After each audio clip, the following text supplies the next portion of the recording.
Mất 2 năm để lựa chọn và lập chọn gỗ, mà gỗ mua tính vài trăm nghìn một ký.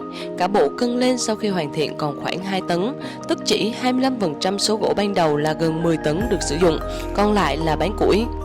Mất 1 năm để hoàn thiện sản phẩm với khoảng 10 lần đập đi xây lại. Có anh thợ 20 năm trong nghề từng nói với sếp tôi rằng: "Anh ơi, anh cho em làm cái khác đi, em chấp nhận giảm lương cũng được, chứ em làm hoài sửa hoài mà thấy bí bách, cảm giác mình vô dụng quá." Sếp tôi mỉm cười bảo: "Em ơi, nghệ thuật La Mã cổ đại mất hàng ngàn năm để hình thành kiến trúc độc đáo như vậy.